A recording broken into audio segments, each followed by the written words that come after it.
last exercise is today what I've given to you. So this is about so this is a PDF document which I've attached that explains the variables, each of the variables which is there in that Excel file. So basically, we're trying to predict like whether that person will take. Let's say you are working for a telecom company, right? So or it is, I think it is for a banking company, I guess. That is bank marketing, yes. So this is for a bank. So what are the variables as there? Age numeric, that is for the customer. What kind of job that customer has, that kind of information is available. Marital status, married, unmarried, single, all those information is there. Educational category, whether illiterate or some basic education or high school education, all those information is available. Whether that person has taken a housing loan, yes or no. Personal loan, yes or no. Then these are the three kind of economics and how you are kind of targeting that customer, right? So campaign means number of contacts performed during this campaign and for this client, right? What it means, how many times you have called that customer or how many times you have contacted that customer under this campaign. Let's say this campaign ran for 6 months or 4 months. How many times you have called that customer, right? Then what is my target desired output? Whether that person has subscribed for a, let's say, fixed deposit or a term deposit. After my campaign of 3 months or 6 months, out of those 40,000 customers, how many of them are actually subscribed to my whatever term deposit or at least have created account in my bank, right? So that is yes or no, whether that customer has created an account or not, right? So consumer price index, again, it is a monthly indicator. It is about the kind of different time frame. So it is not in our control, right? If let's say consumer price index is better, uh, customers are like spending good amount of money, they might kind of not create a deposit also. If it is low or if they're not getting much interest from different banks, if they want to save money for bad times, they might create a term deposit with us, right? So that is the economic parameter. Like in our case, inflation might be economic parameter, right?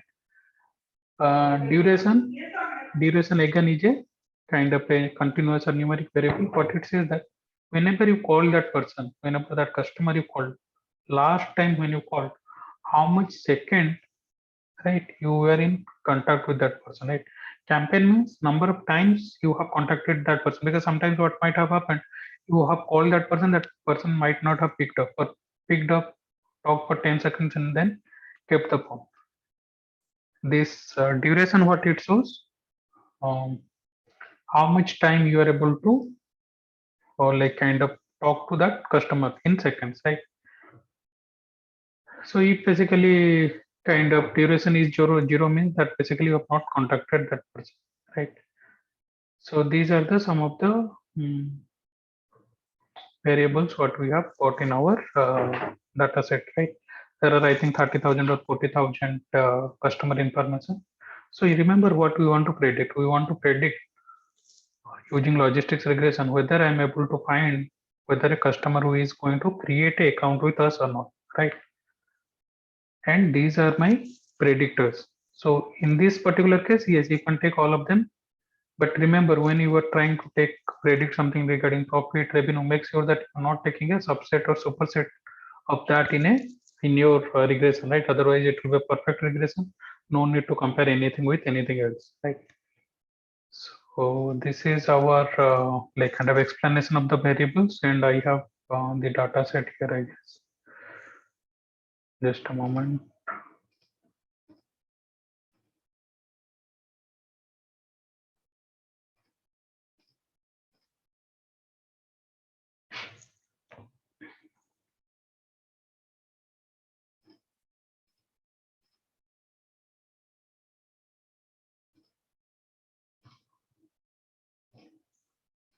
So this is the data set which I've uploaded. Age information is there, job, what kind of job that person is having, right? Marital status, married, single, divorced, education, what level of education. Again, these are categorical variable. This is a categorical variable. Job is also categorical. Housing loan, whether that person has taken a housing loan or not. Personal loan, yes or no. Duration, this is in seconds, right? In the last time when you contacted that person, how much time that customer care executive or that person who called that person, how much time we have spent in talking to that customer, requesting that person to take a loan or create a term deposit with us. Then campaign means how many times we have been in touch with that person, whether only single one time or like multiple times, right? 2 times, 3 times, like that it is there. Then consumer price index, that won't be much change, I guess, hopefully. So there are very slight change. I think the time frame, whatever 3 months, 6 months, if it was over the years, then there would have been a lot of changes, right? Then you have to think whether you have to take this variable not in your model, depending upon what kind of significance it is. Result no means that person actually has not created account. We spent one number of time we have contacted that person. We spent around 260 seconds, right? Around 4 minutes, close to 5 minutes with that person. But the end result was that person has not created an account with us, right? So here is one yes, and that person is 41-year-old, blue color job, divorced, basic education he has done. He has a housing loan, no personal loan. See the amount of time that the customer care executive has spent with him, 1575 seconds, right? Close to like 20-25 minutes, right? Contacted only once. Anyhow, this is the economic parameter. Then that person has created an account, right? So now what we have to predict in logistics regression, by using these independent variables, can I able to predict whether any person is going to create an account with us, right? So let me first run the model in SAS Studio. Please open your SAS Enterprise Miner also. So that step already we did in the last class for insurance. For the class exercise also I'm showing you, but it is not only about the running the model. You have to explain whatever results you get, right? You have to explain that for each of the results. You have to explain that in detail, right? So that is your class exercise. So where is my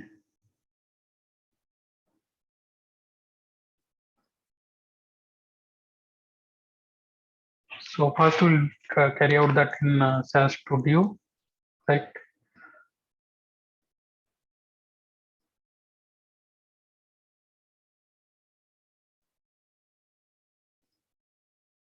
So what I've done, I have uploaded already the data, right? So what you can do wherever you want to create your class exercise or earlier you have already uploaded data, right? Right click that, then upload files. This file which I have uploaded in Google Classroom, download it and upload that. So I've already, if you see, I've uploaded already this class exercise 3 marketing campaign prediction, right? So that is our exercise file which we are trying to work on. So once you have this file uploaded in your whichever folder, right? So that is up to you where you are uploading it.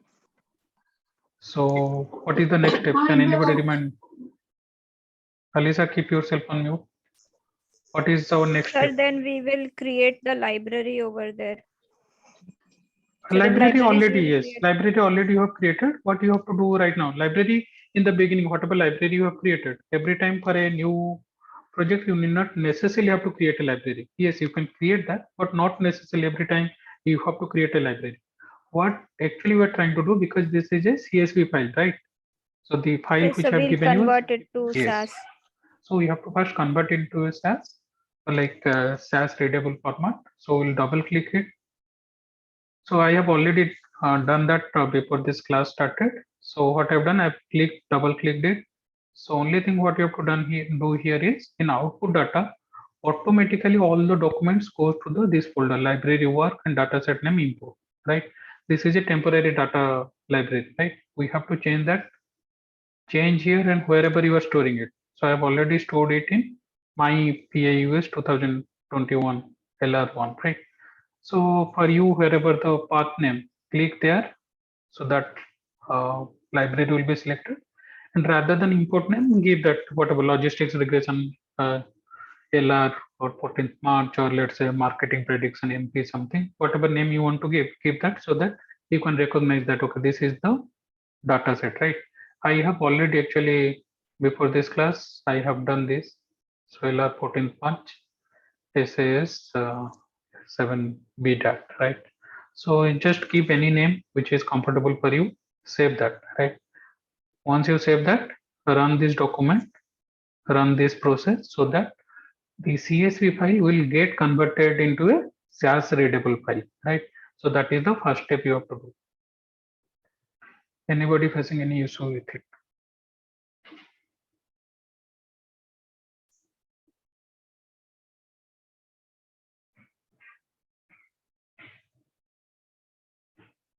So once you have, for me, this file I had created already for LR 14th March. So this is the file name I had, and you can give any other name, right? Save that. Now what we'll do, we'll run a logistics regression in SAS.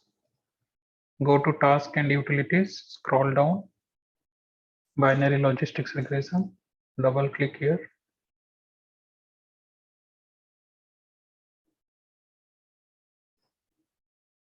So I'm selecting the file, selecting the SAS file which I just created.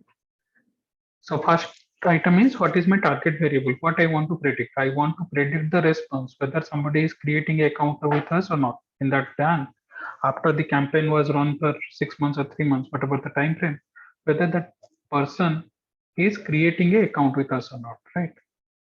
So response variable is result. The end result was yes or no, whether somebody created an account or not. Okay.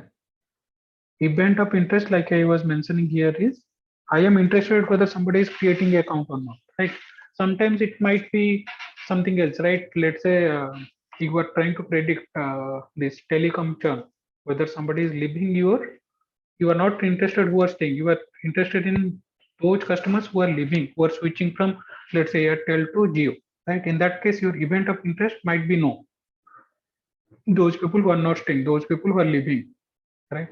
So in that case, your event of interest who left the like kind of your telecom like your this plan and switch to the competitor, right? So depending upon what is yes positive or no, in this particular case, we want to find the persons, find the customers, those criteria, those parameters, or those customers who are creating an account with us, right? So event of interest I put yes by logit function because this is a logistics regression.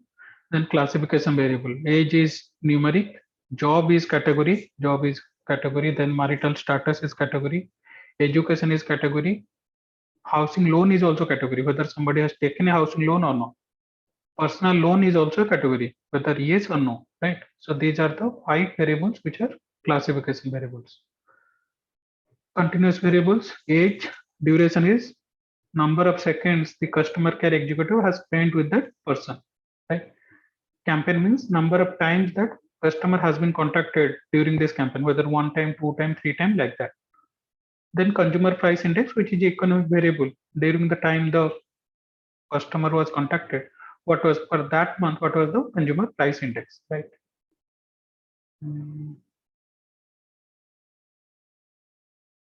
Okay. So once we do that, we'll go to the model, main effects model, selection, stepwise.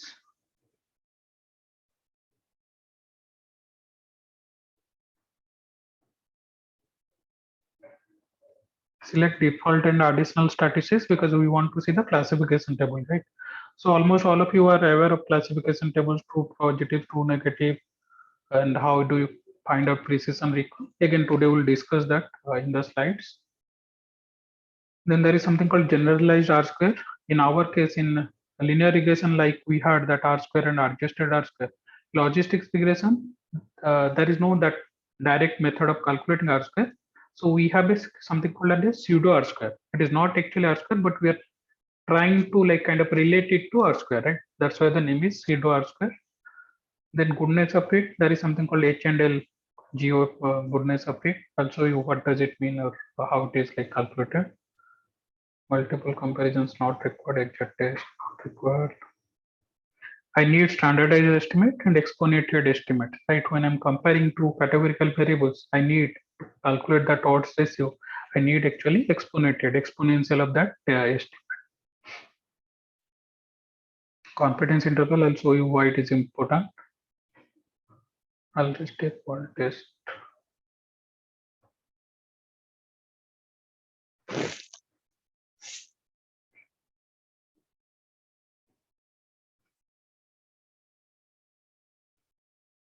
ROC plot, I think again you might have covered in different classes. Receiver operating characteristics under that area under ROC curve AUC. That again will explain effect plot. So maximum number of plot point, right? So if you see here, so there are certain numbers. Why it is so? Because see, like in this particular case, around 30,000 or 40,000 data points, right? Software takes a lot of time to process all the data points, plotting it, right? So rather than plotting all the data points, right? If you reduce it at least to 5,000, which is the default value, right? Randomly it will select 5,000 data points and it will plot that for you, right? Without losing the like kind of whatever the interpretation or whatever the information is available in your complete data set, right? So you are asking your software or the algorithm to choose any 5,000 data points randomly, which represents all of your that 30,000 or 40,000. If your data set is small, it will not ask. Automatically, it will plot up to 5,000 means it will plot all the data points. Because in our case, we have around, I think, 30 or 40,000 data points. So default it is 5,000. You can increase it or you can say that no limit. Otherwise, so in that case, what happens? It will take a little bit more time to kind of run your. So create output dataset. I'll show you where is that. So let it be that in the works file. Create score dataset. Right. So let me again repeat what we have done so far. We have selected data. Response variable is result, whether yes or no, whether somebody has created account with us or not. Then we have selected different classification variables, categorical variables. Then we have selected remaining continuous variables. Model, we are just looking into main effects. Selection, stepwise selection, you can choose any one of them. That is not a issue. I think almost get the same model. Then we have selected here automatically it was default plot. We have selected default and additional plot. Out of that, we are trying to see affected effect plot for each of the variable. How much impact is that in your model, right? Then odds ratio plot, right? In the different categorical variables from one level to other, how much improvement in odds, right? Again, I'll show you that in slides. Then this receiver operating characteristics plot, display as panel of plots, label influence ROC plots. So once we label again, it will be very like kind of not able to, will not able to visualize much of the things. Maximum number of plot points, like I said, because we have a lot many 30,000 or 40,000 data points, I'm limiting it for the visual process. Then create output data set. So let it be in this, whatever the default, I'm not changing that. Create score data set, let it be default, and I'll show you what is the difference between those two, right? So if I run this, hopefully there won't be any issue.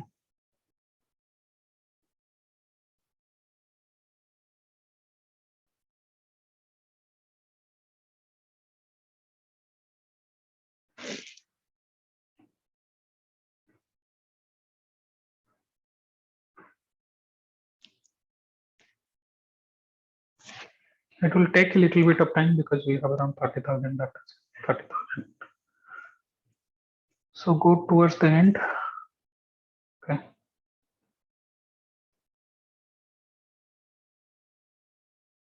So how to use this classification table we'll discuss, right?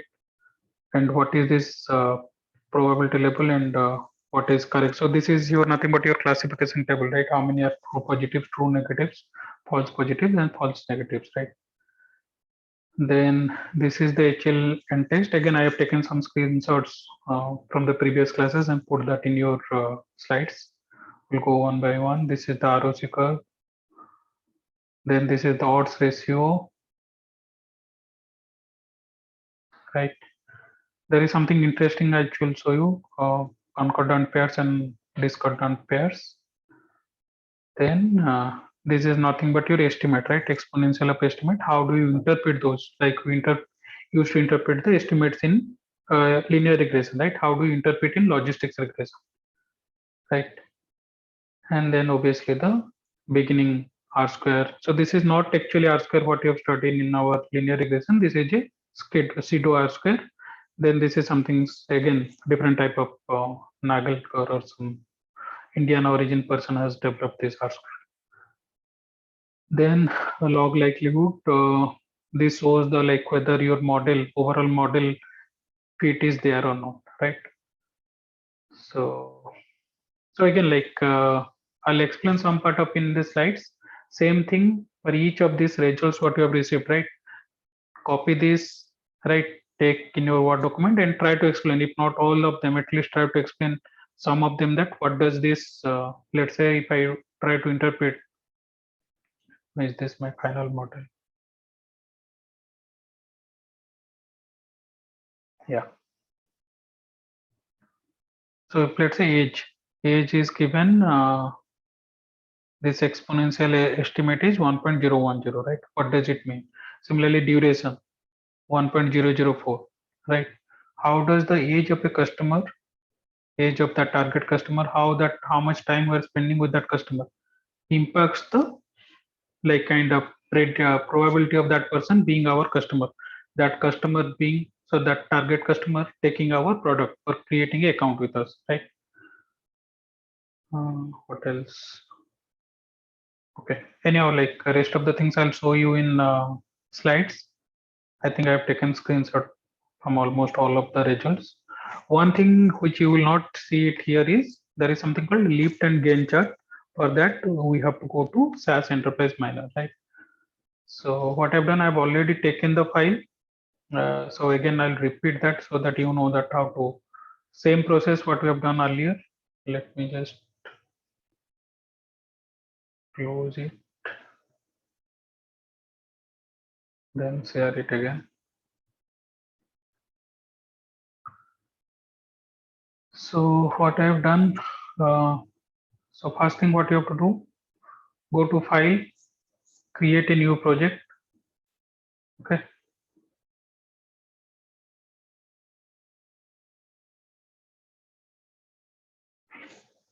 Next, okay, give some name here, right? Let's say I'll paste LR.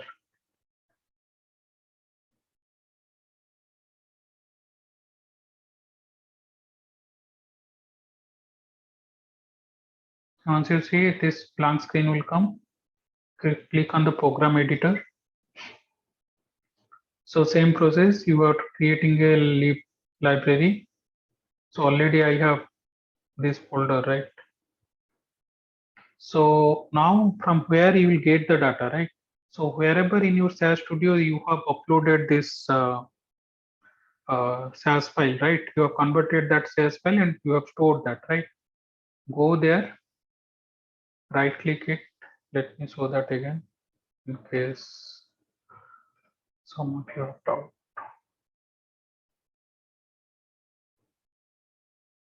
Go to SAS Studio wherever you have stored. So in my case, I had stored this in where that EM 2022. Here also I have stored. I had also stored in here PAUS 2021, right? So whichever, wherever you have stored, I have in both the cases I have stored this file. So Enterprise Miner 2022, that folder I had created earlier. So there itself I had stored this file LR 14th March. For you also, wherever you have stored, right click that, properties, select this, right, location, where is your data, go back to SAS Enterprise Miner,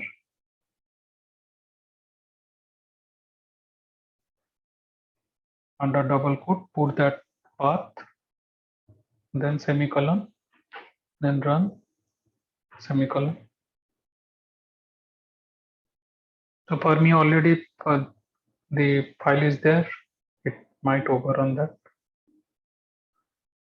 So same thing what you copied, that Control C in the project start code, copy paste the same 2 lines of code. So lib name, library name, I am creating EM 2022, the path I am providing, then running that, right? If the path was already created, if the library was already created, if you're putting that same name, it will just overload it, sorry, overwrite it. Data sources, create data source, as table, next, browse. So for me, this is EM 2022. double click this, but it's not showing.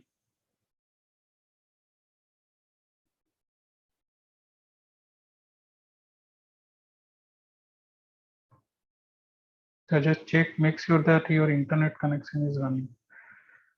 In case of some issue,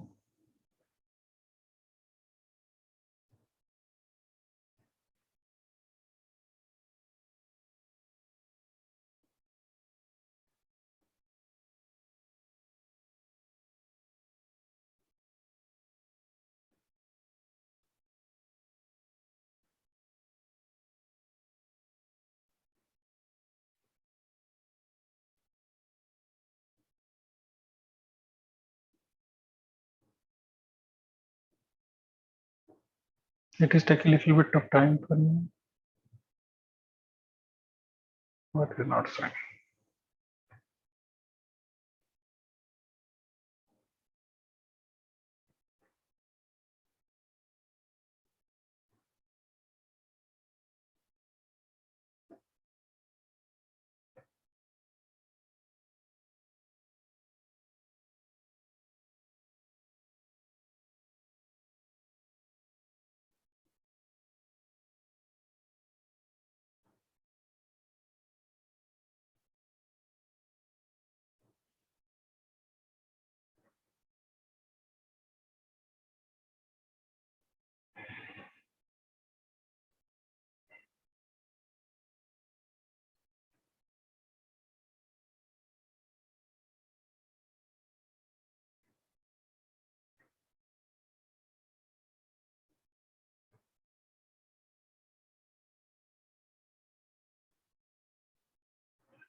Okay, now it is coming, but I have not copied the recent file. Okay, let me do that.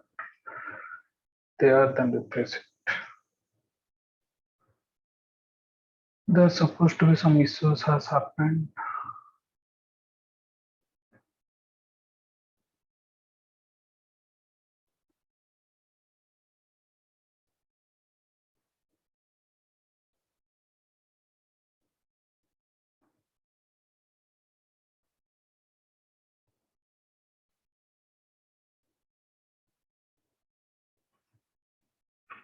I just what I did in the SAS Studio, that new file what I have uploaded, I copied this to PAUS 2021 folder. I'm not sure why this other folder is not showing here.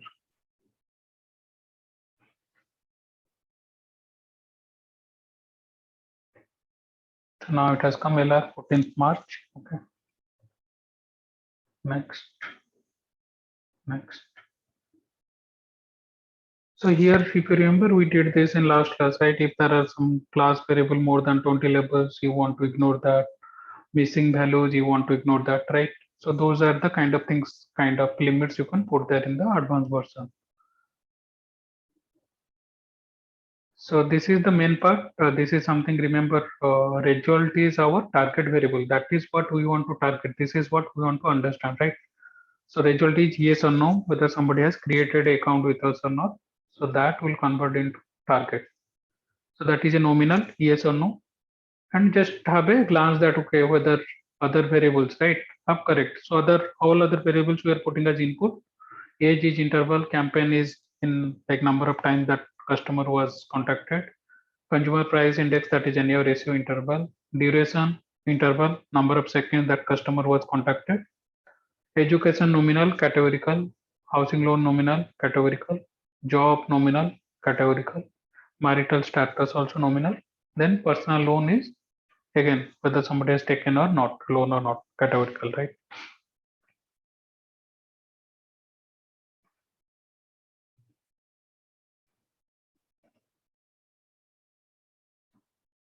So now, right now your data source has been selected.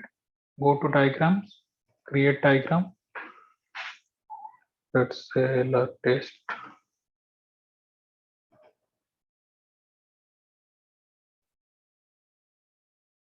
So now what I'll do, I'll drag this data source, then drag this partition. So I want to create a training and testing data set. So this is up to you. I leave how much you want to take training, testing, validation data set.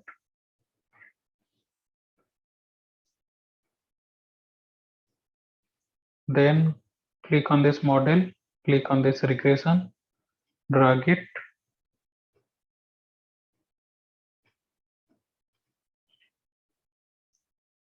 So make sure that automatically, because we have given a binary variable as our output response variable, automatically logistics regression logit is selected. In case linear is selected, make sure that you are changing into logistics regression. Run it.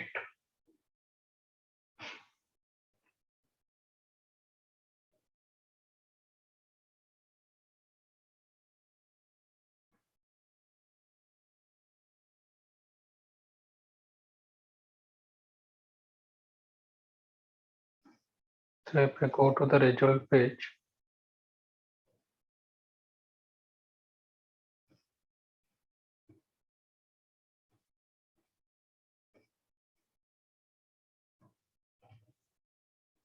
so apart from what we have got in our SAS Studio results, right? Only thing what was not there is lift and gain chart, right? For logistics regression, that is the important concept, and we'll discuss how actually companies use that, right? Use this lift or gain, right?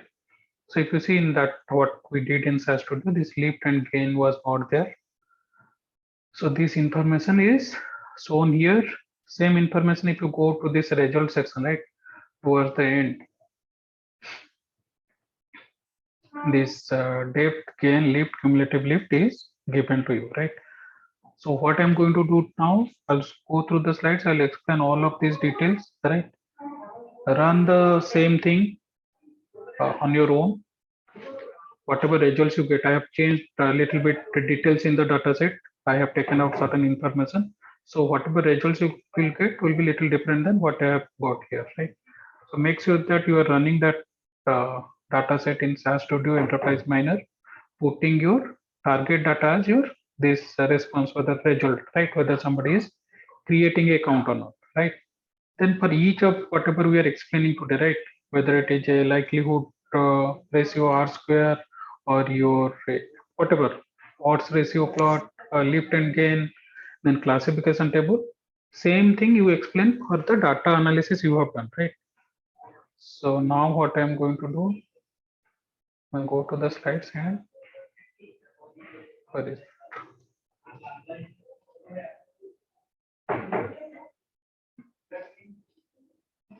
go one by one with the whatever kind of model assessment is there, right? So like in our regression, there was something called ANOVA F test, right? To understand overall the model is a good model or not. Then there are R square also, right? If R square is more, that means our adjusted R square was more.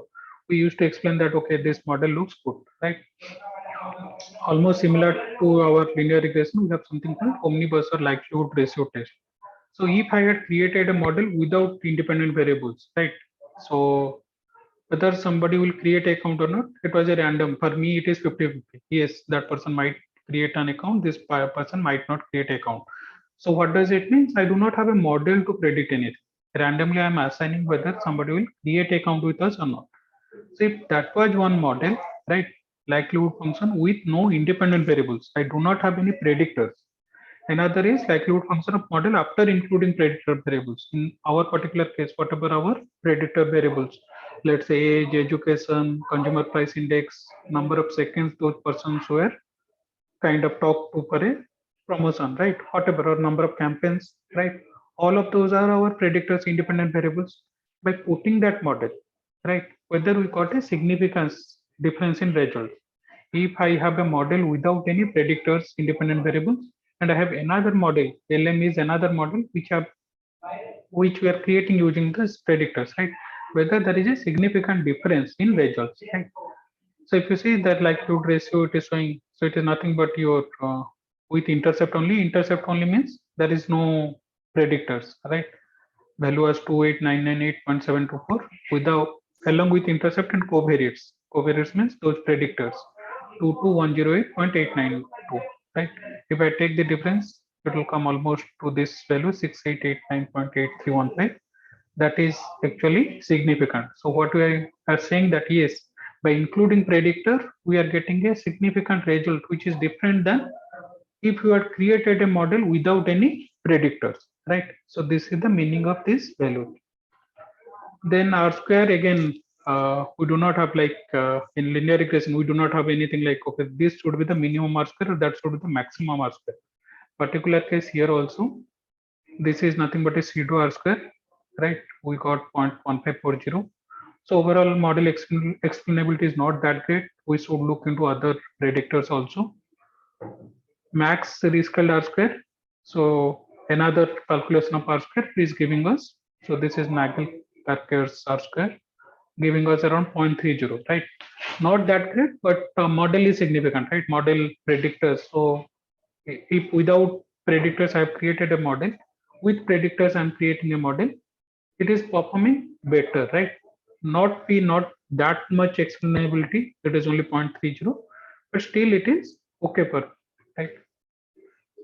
So like t-test used to be conducted for linear regression, right? For each coefficient, we used to find some t-test, t-value, and we used to see that whether that value is significant or not, right? So what does that used to mean? Whether those predictors are significant or not. If I repeat that test across different samples, whether I'll get the similar results or not. Same situation here. We call it as a chi-square test, Wald test. For individual predictor variables, it is trying to find out which are the predictor variables which are significant for me. So job, that classification, different type of jobs, marital status, education, age, duration, campaign, consumer price index. So these are the variables which are significant for the model. Two other variables, which was housing loan, whether that person has taken housing loan or not, whether that person has taken personal loan or not. So those two have been removed out because those are not significant. So this is another test apart from your likelihood test, right? H&L test or Hosmer Lemeshow test shows that if I randomly created 10, so out of whatever data set I have, 40,000 or 50,000 data points, if I have randomly like divide that into 10 groups, whether this model is working in all those 10 groups equally or not, equally well or not, right? If for those randomly selected 10 groups, it is working very well, right? Then so then I can say that this like kind of this can work in different data sets also. But in this particular case, if you see p value is very small, this is means indicative of poor fit. That means we are not, so there are there is difference in, so when p value is small means what means there is a significant difference in different groups. That means the results what I'm getting by dividing this data set into 10 different data sets, right? And trying to find out whether model is working in all the like kind of group of data sets equally well is not true, right? It is working in different like whatever parameters or different results are we are getting in different data sets. Just imagine the scenario, because at the end what we are trying to do, this model should work for our final production, right? Whenever new data set comes, that should also work well. But in this particular case, if you see the information what we have, the model doesn't say that, doesn't show that it will actually work that well in the new data set or the production level data set. Any questions up to this point of time? Yes, sir. Sir, I have one Yeah. question. Yeah. Sir, in the analysis of effects, sir, we can see that the DF, the degree of freedom of job is 11. So, sir, Yeah. how are we going to interpret that, sir? This is a chi-square test. Number of groups it has created. I think in job that will be, I think, 5 groups. Then how many groups has been divided into? So these degrees of freedom is basically for the variable what you have selected. Just check that how many groups or labels are there in that job. Whether it is 10, 11, 12. If it is 12, 12 minus 1 will be your degrees of freedom. Okay, sir. So marital status, I think there are 3 or 4. One is single, divorced, one was married. I think there is something called unknown. 4 minus 1, 3.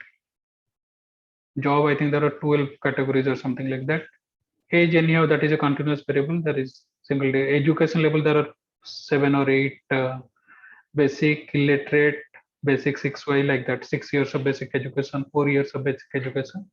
So number of labels -1. And sir, however, in case of Hosmer Lemeshow, sir, the overall fit over there, the degrees of freedom will take as job, marital, education, age, duration, campaign, and consumer price index. We will not over there differentiate that degrees of freedom into 3 or maybe. Which one? This one. This is for the overall Yes, sir. model.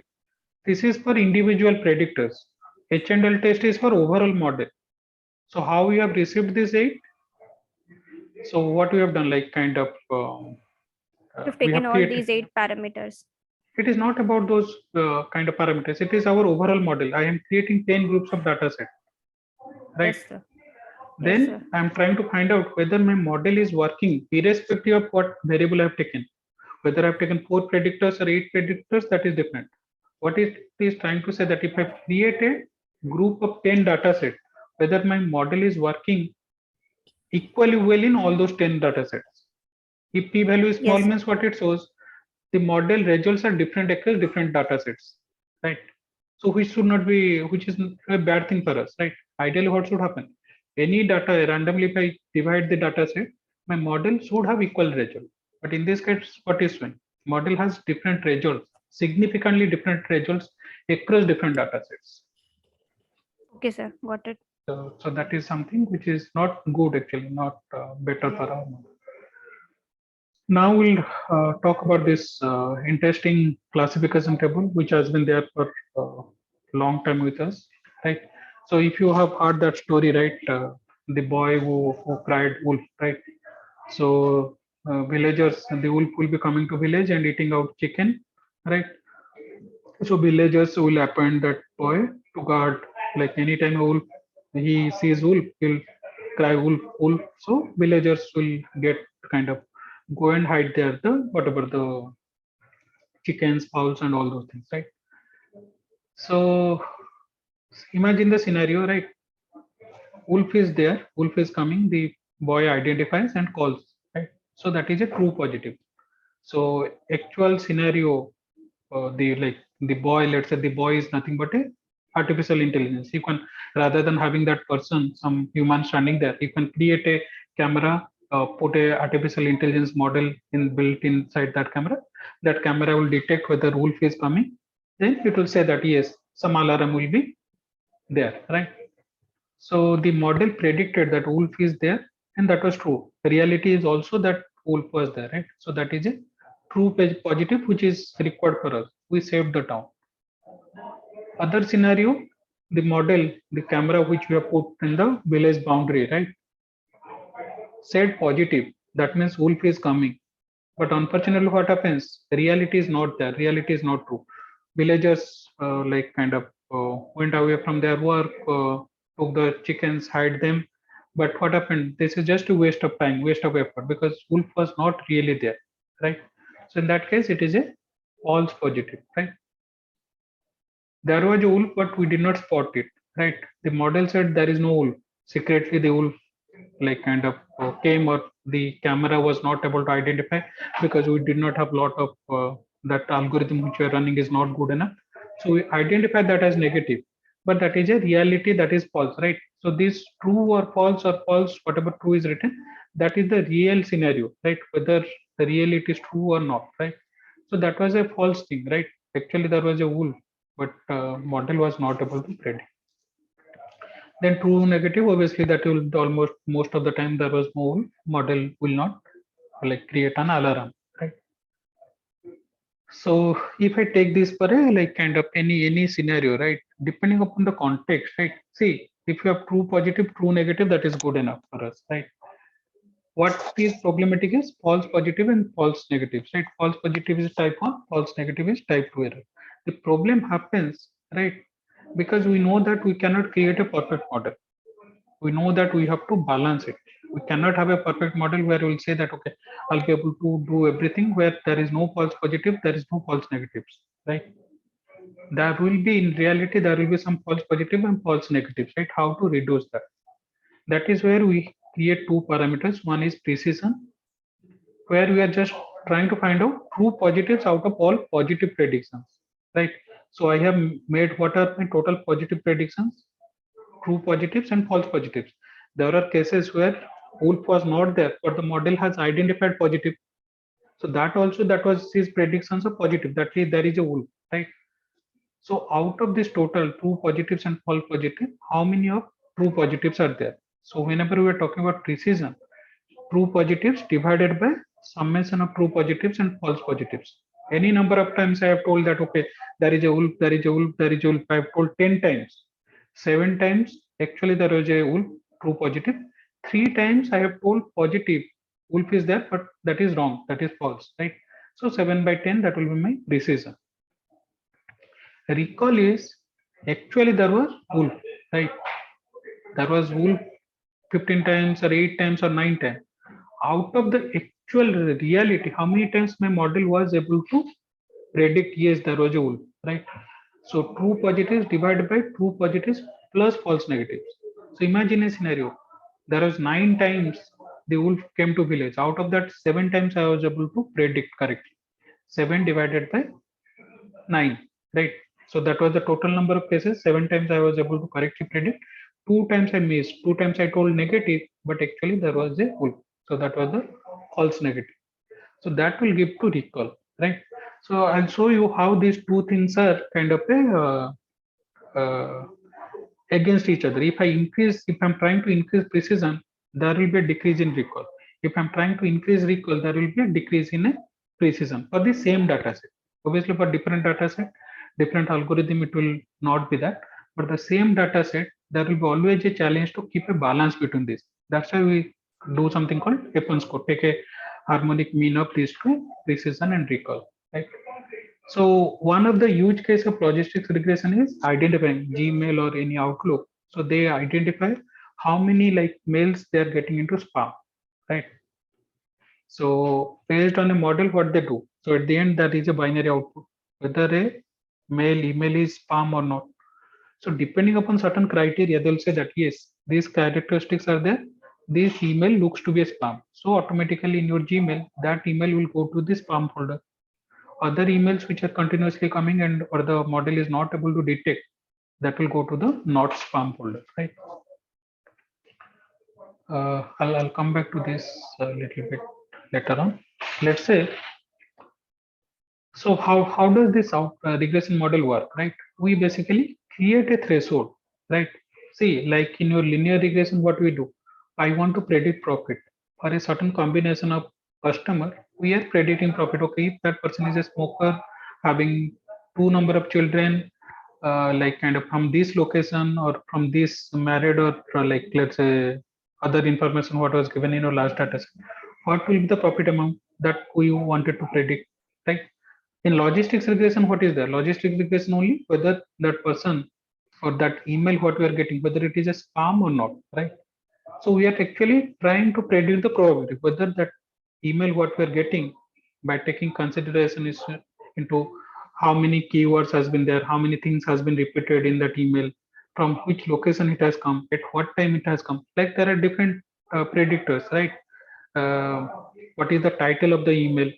What is the like domain of that who has sent that email, right? A domain of that sender, right?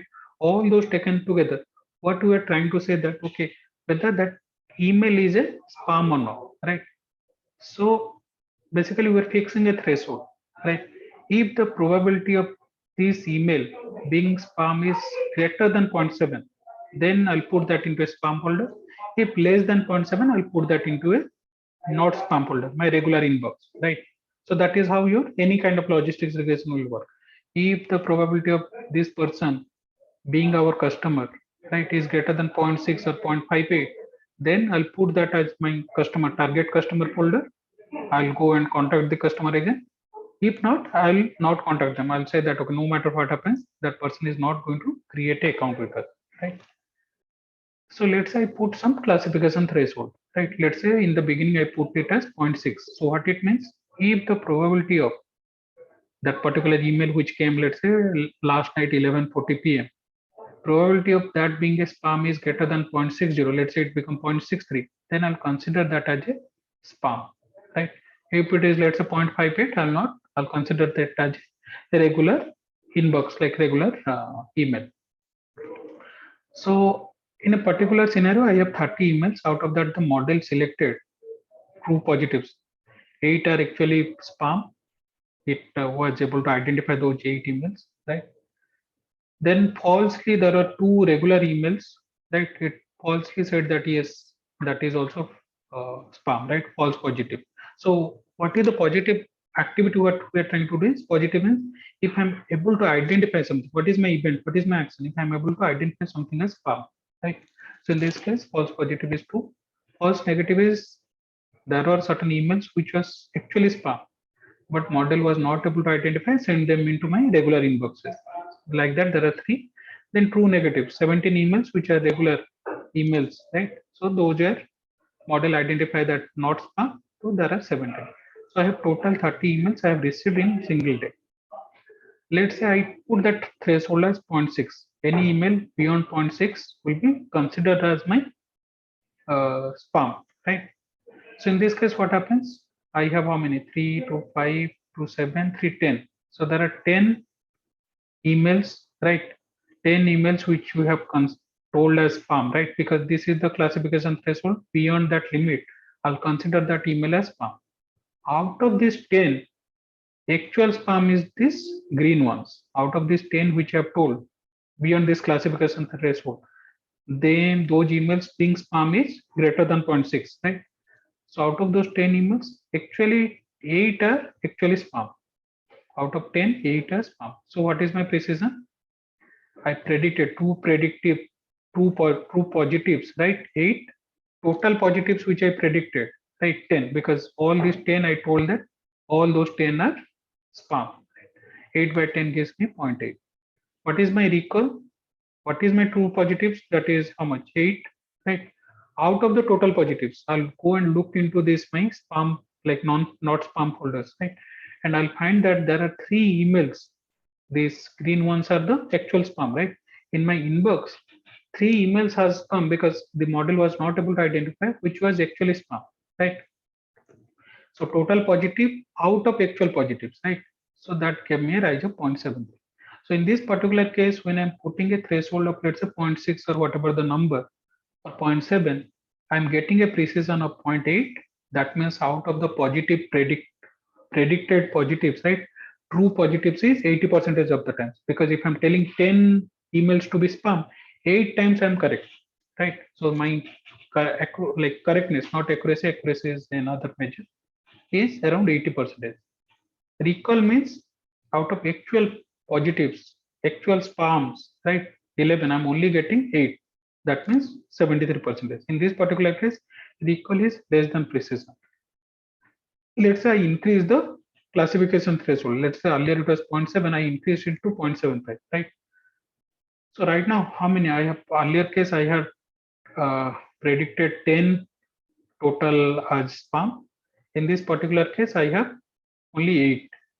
So I have increased the probability a little bit.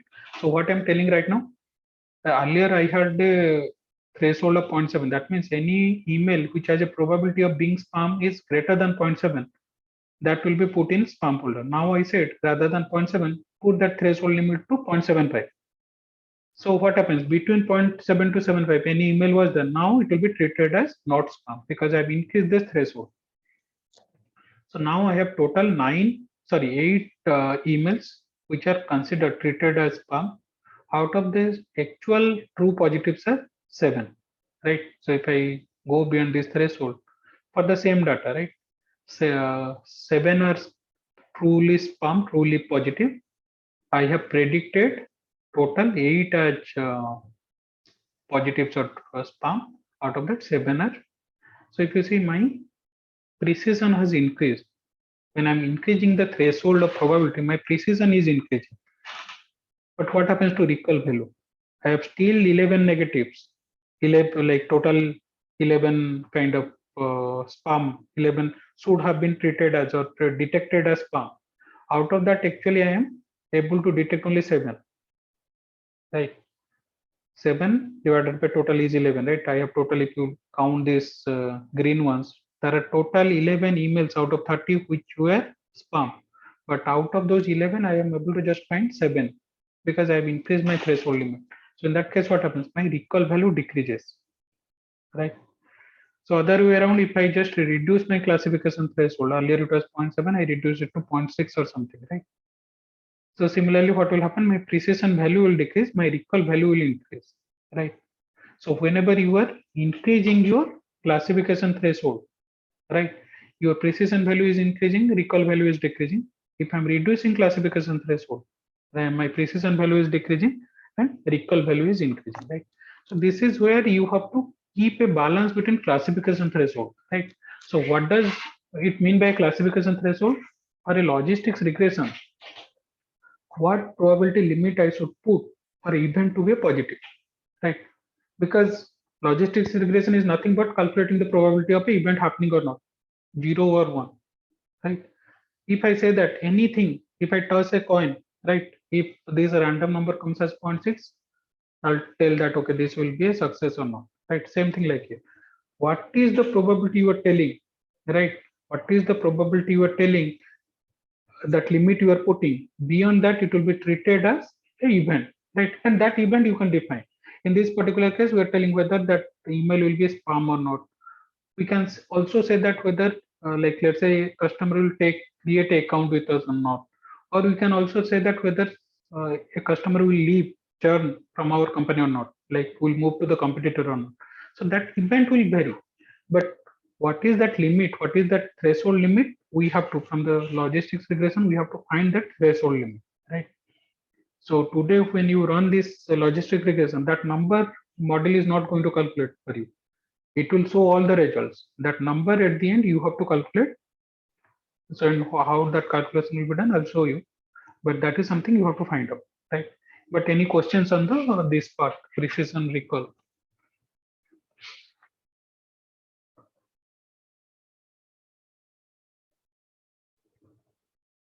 Right.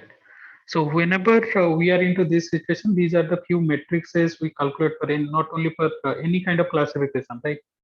Any kind of classification we are doing, these are some of the matrices we calculate generally. Precision recall we have discussed. Precision is also known as, sorry, recall is also known as true positive rate, right? Specificity. So the, again, recall is known as sensitivity, true positive rate. One way I like, if you just want to remember it, right? Sensitivity n is there, opposite, true positive, positive will be in the numerator. Specificity p is there, opposite of that, n, true negative will be in the numerator. Whatever is in the numerator, true positive is there in the numerator, keep that same thing exactly opposite of that. True positive, opposite of that is false negative, right? So that will give the, if you don't remember the equation, just go sensitivity. Sensitivity means in the numerator, the opposite of that positive will be there, true positive. True positive divided by true positive plus false negative. Again, it is a thumb up rule. You need not have to remember it because sometimes confusion comes how to calculate that, right? Specificity p is there. So in the numerator, n will be there, true negative. So denominator also will keep the same, true negative plus opposite of that, false positive, right? So sensitivity, specificity, precision we discussed. Accuracy is the overall predictions, right? How many correct predictions, right? True positives also it is a correct prediction. True negatives also is a correct prediction, right? So those emails which I considered as spam, how many of them I correctly predicted as spam? How many of the emails I correctly predicted as not spam, right? So that is the overall accuracy of my model. True positives plus true negatives by overall, like, so numerator you not have to remember total number of cases, right? Let's say I have 40,000 customers. Out of that, positively I was able to predict how many, who are my going to be my customers, that is my true positives. How many of them will never are going to be my customer, non-customers, that also I'm able to predict, right? So that will give me the total accuracy value. Then we calculate something called F1. F1 is nothing but this mean of this your precision and recall, right? Why we are not taking average? We are not taking arithmetic mean, anyone?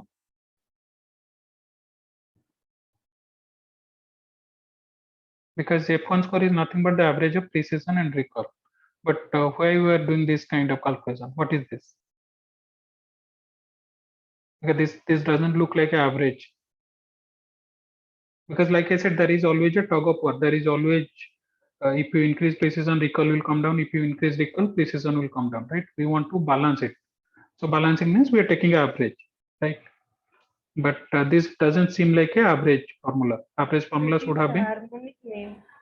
Yeah, because this is a ratio, right? Precision is a ratio, recall is also a ratio. Whenever we are trying to take a mean of a ratio, right?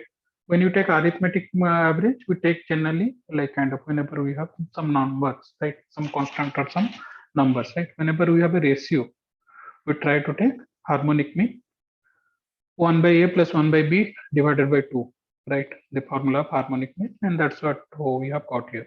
2 will come to the numerator, 2 multiplied by precision multiplied by recall divided by precision plus recall, right? So basically F1 score keeps a balance between your precision and recall.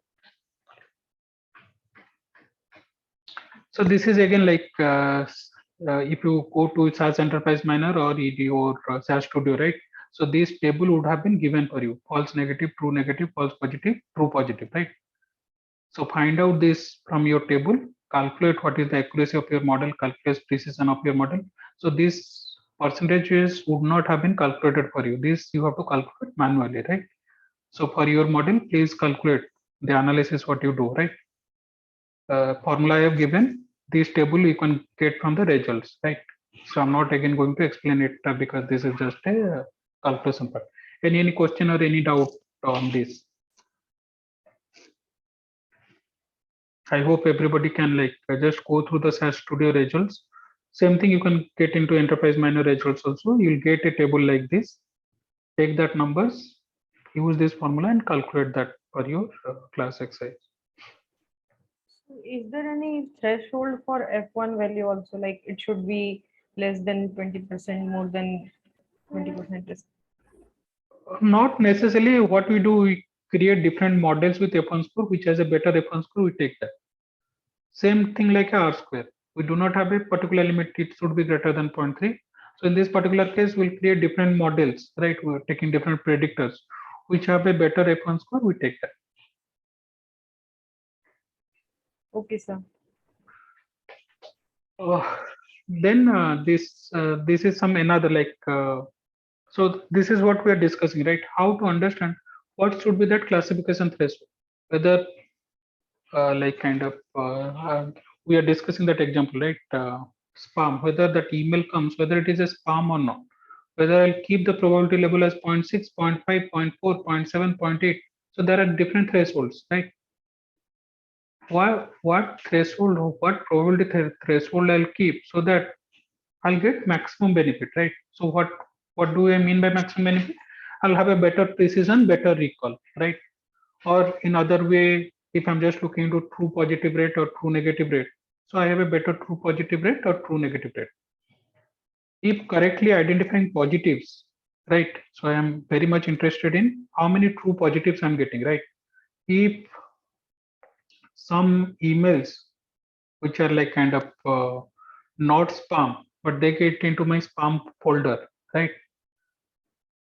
I'm okay with that, but I want to predict any like kind of spams, and most of the times I want to find out those situations, right?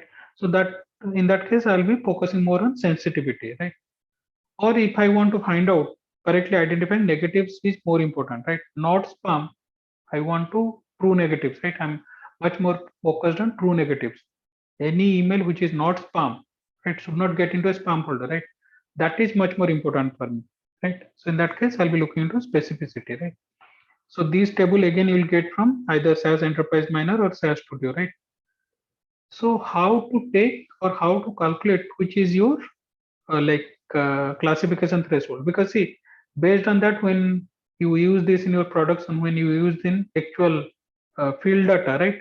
So that threshold limit you have to tell. So you have to tell to the like kind of algorithm that okay, any email which is coming, if I calculate the probability of that being spam is 0.68, right?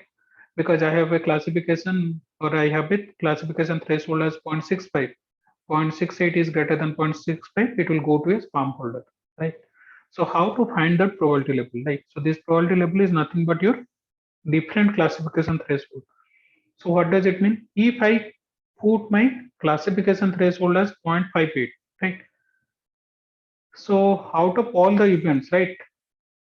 True positives I find 719, true negatives 36064, right? Then false positive 484, false negative 3921, right? Then what is my sensitivity? Model has already calculated for you, specificity already calculated for you, right? And this is the basically if you are going by the accuracy level, 89.3% is your accuracy level, right? So one way, if I say I want to find the kind of so this is the first one, classification plot. So this data table is given to me. What will say wherever I my correctness or my accuracy of the model is highest, I'll take that as my classification threshold.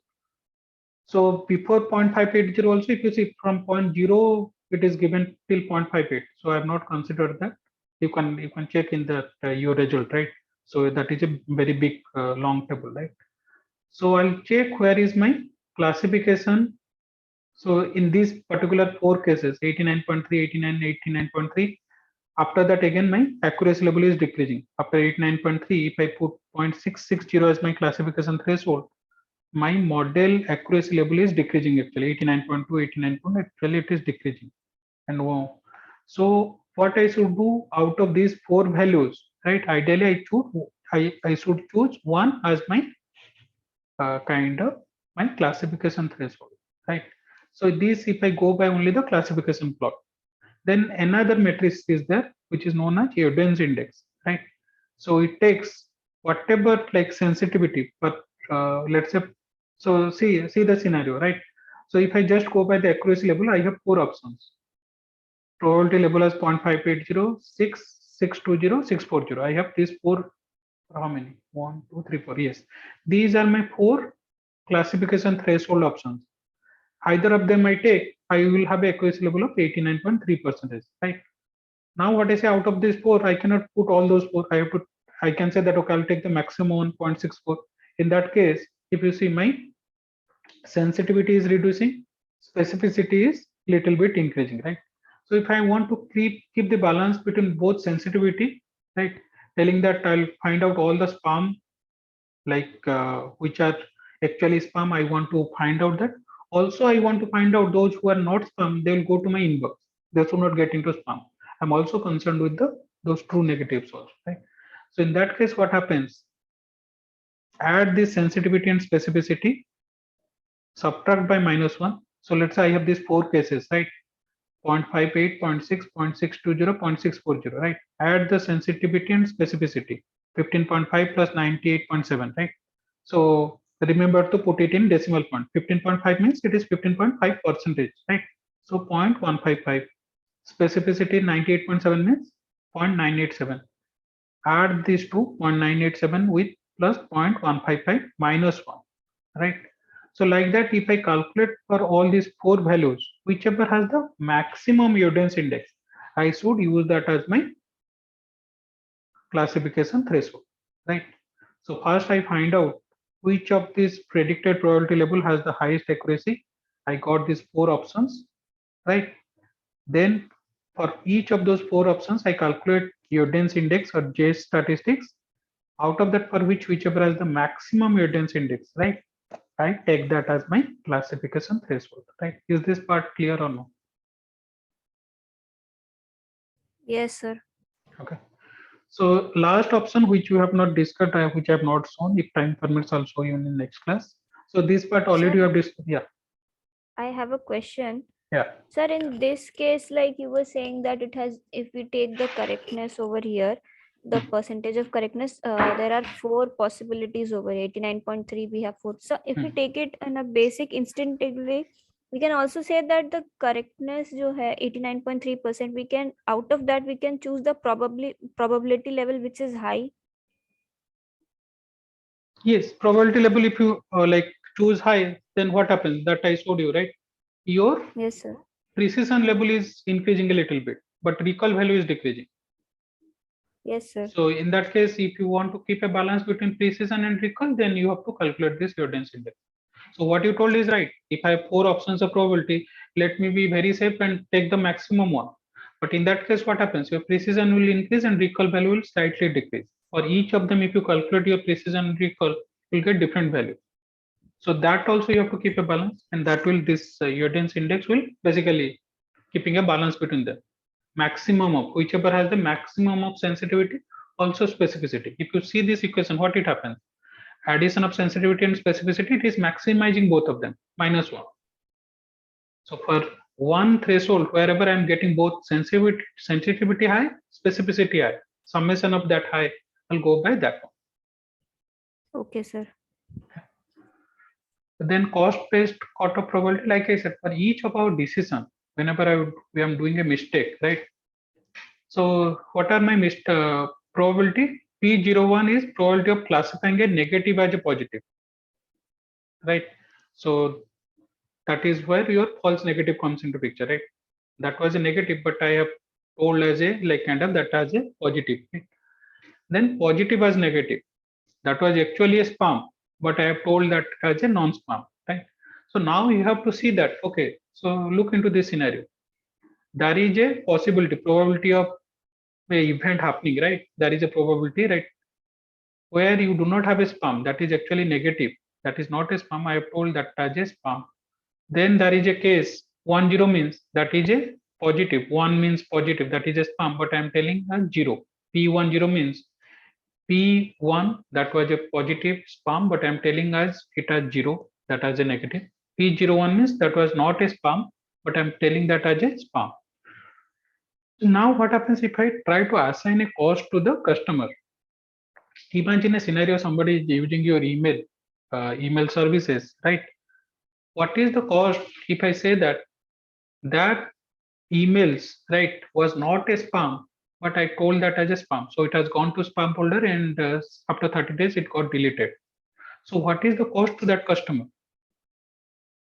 So sometimes it might be some important email his manager or her manager has sent, but because there are a lot of emails, I have put a frequency of email also as a predictor, and that's why the probability has increased, and it has considered as a spam, but actually it is not, right? So in that case, what happens? There is a cost associated with it.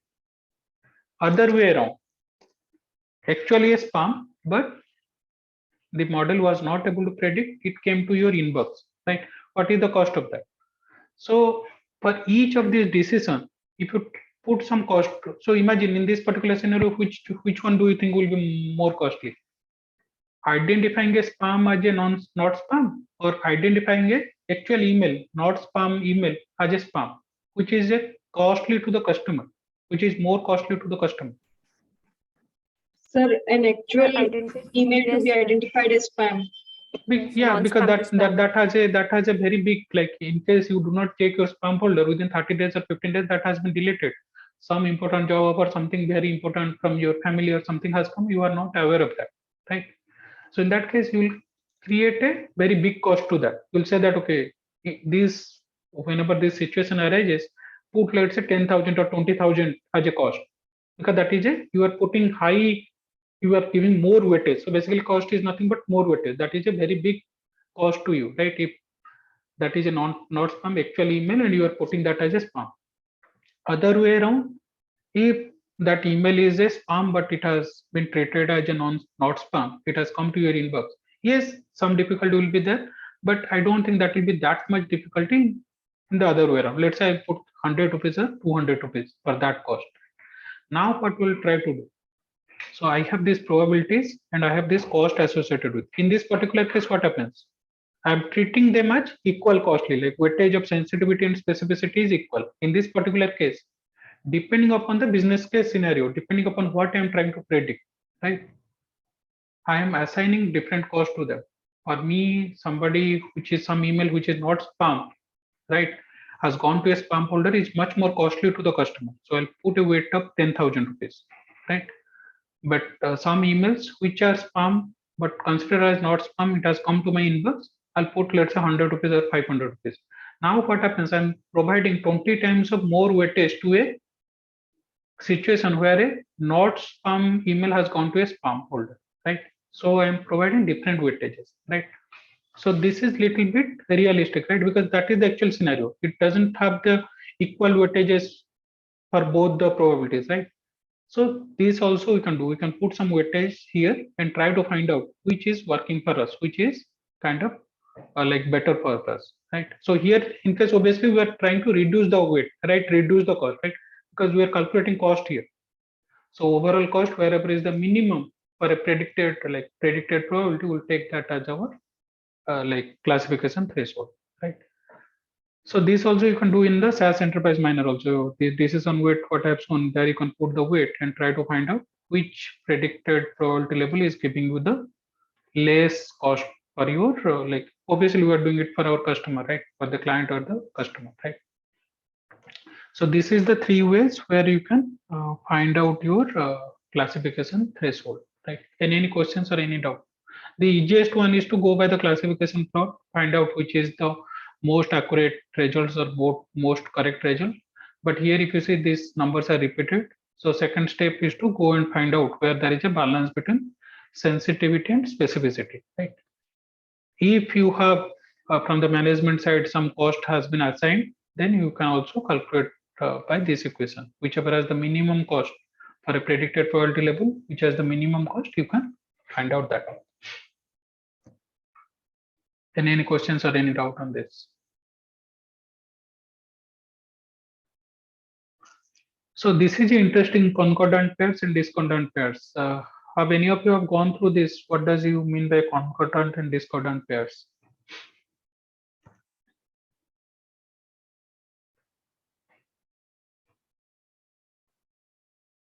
So if you look into classification table, what is happening for each of the event, we are trying to see that whether this is a spam or a not spam, or whether this person is a customer or a non-customer, right? So in this case, in this concordant or discordant pair, so what I said that I have, let's say 10,000 data set, right? Out of 10,000 data set, 8,000 are customers, 2,000 are non-customers, right? So how many pairs of customers and non-customers can happen? 8,000 multiplied by 2,000, right? So that many pairs of customer non-customer combination I can create. Now in this particular case, what we are trying to do, can I put a probability level? Can I put a probability level which will create a boundary between customer and non-customer? Or let's say if I take that same example of spam and not spam, right? What I'm trying to do is that, let's say I have 10,000 emails. Out of that, 2,000 are spam, 8,000 are good emails, right? Not spams, right? So in the earlier case, what used to happen? So we just try to see that 10,000, right? So if I put a probability level of 0.6, how many are correctly predicting, how many of them are not correctly predicting, right? And I'm trying to find out that sensitivity, specificity, those calculations, right?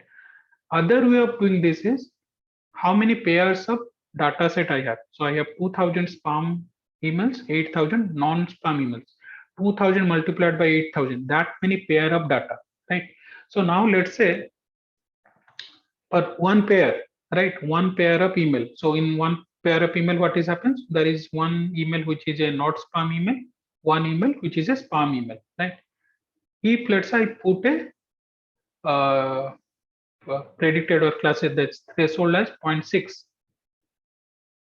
the email which is actually a spam, it is coming as 0.63, and the email which is not a spam, the probability of that being a spam is coming as 0.58, right? And if I create a boundary of 0.6, what will happen? I'm able to correctly predict, because the probability of that email being a spam I'm calculating as 0.63. I have created a classification threshold of 0.6. Because that is beyond that 0.6, that email will go to a spam folder, and the other email, which is actually in reality is a non-spam, because when I calculate the probability, it is coming as 0.58, which is less than 0.6. It will go to the not spam folder, right? So this is something known as concordant pair.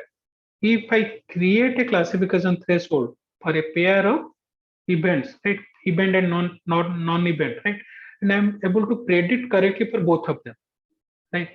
So this is somewhere your what will happen? Your concordant pair. But let's say the same situation. I have created a classification threshold of 0.6, but when I calculate for the spam folder, spam email, the probability is coming as 0.59, and not spam like kind of email, the probability is coming as 0.62. So in that case, what happens? The classification threshold is not able to detect because the probability of a not spam email is coming above that classification threshold. So this is where it is not aligning with the reality, right? So this is discordant. This is not in line with the reality.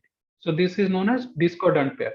So like that, out of those 8,000 multiplied by 2,000, 16 crore or 1.6 crore, whatever number of pairs, I'll try to find out how many, putting this classification threshold, how many concordant pairs for the pair of event and not event, I'm able to correctly predict that, and for how many of them I'm not able to correctly predict, right? Tired will be there whether both the probability are equal. Like I said, if it is actual probability of both of them, you have put a classification threshold as 0.6, and for all of them, not event and event, it is coming as 0.6. If it is exactly comes 0.6, what will happen? You don't know whether it is a event or a not event because it is coming exactly as that 0.6 probability, right? So rarely it happens, but there is a chance that it will happen. Whatever you put as a classification threshold, when you calculate for a pair, that okay, whether it is a spam email or a not spam email, or that email is not spam, that probability is also coming as 0.6. In that case, it is a tired pair, right? So is this part clear or any doubt is there? What do we mean by a concordant pair? Discordant. How it is different from what we have done in a classification table? In classification table, we are for each of the event or not event, we are calculating individually, right? If I put a classification as 0.58 or 0.6 out of 10,000 emails, how many of them I'm correctly able to predict, how many of them I'm not correctly able to predict as spam, and accordingly I'm calculating sensitivity, specificity. In this case, we are taking pairs of emails which are spam and which are not spam, and trying to see whether putting a classification threshold, we are able to predict both of them together correctly, right? In the classification table, individually each email. Here, two emails in the pair, there will be one email which is a spam, which other email which is not spam. Are you able to predict both together, right, correctly, right? So that is the difference between classification table and what is being shown here.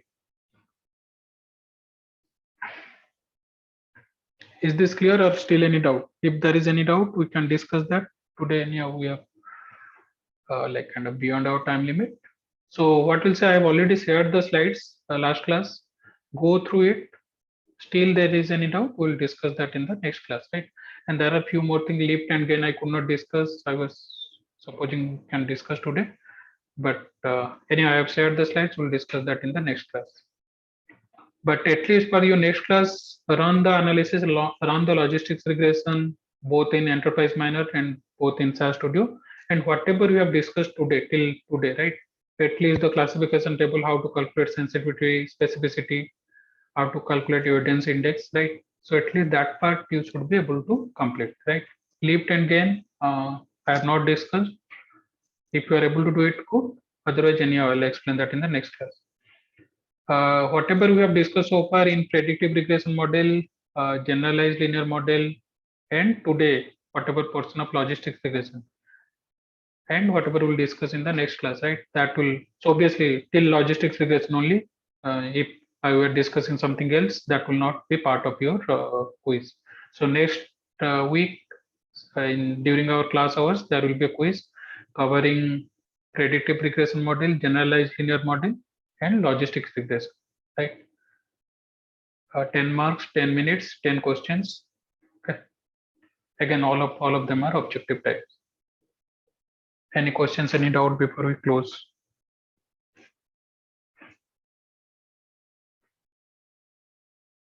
Sir, in the concordant and discordant, sir, the threshold value, the probability threshold will be calculated as we were going to calculate before, or will it also have some different criteria? Yes, so you will try taking for how many of classification threshold you are able to find out perfectly that okay, this is a spam and this is a not spam. So you're just calculating the numbers. And sir, the concordance and discordance is also, I think the pattern is somehow similar with the confusion matrix that we are having, sir, because it will also come with 4 results, 4 or maybe 3. No, The actually data will be here divided. the only difference is approach is same. Only thing is that in classification table you are putting a classification threshold and trying to find out how many of them are true positive, true negative, false positive, right? In this particular case, what I'm telling, if there is a pair of one email is there are two emails, one is spam and one is not spam. Am I able to find a classification threshold, right? Which will make sure that I'm able to predict correctly, right? Like So, I said, sir, okay, so I understood. So over here we are going to find the threshold, and in the previous case we are going to divide it on the basis of threshold. we are for there we are putting a threshold and saying that okay, these are the data or these are the true positives, true negatives. Here I am trying to find out if there is, let's say, for a spam email, I get a classification probability. I calculate probability as 0.6, but for a not spam, I'm getting 0.67. Ideally, that should not happen, right? Ideally, what should Yes, happen? sir. There should be a classification threshold beyond which emails will be treated as spam. But for a two emails, what has happened? For the not spam email, the calculated probability is coming at 0.67, or the spam email, it is coming as 0.62.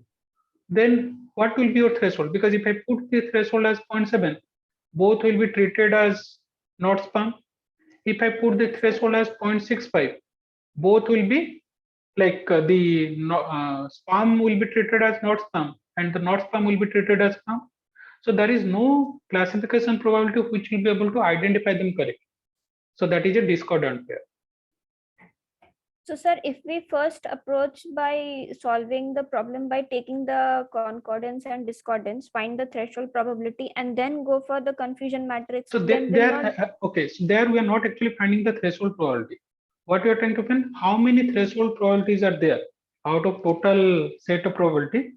How many threshold probabilities are there where I am able to identify spam and not spam? We are not trying to find out which is exactly that threshold probability. In the classification probability, we are trying to find out which is exactly that Exactly. threshold probability. But in the concordant discordant pairs, what I'm trying to find out that how You're many finding the range. how many different types of threshold probabilities are there where I can correctly identify a concordant pair, right?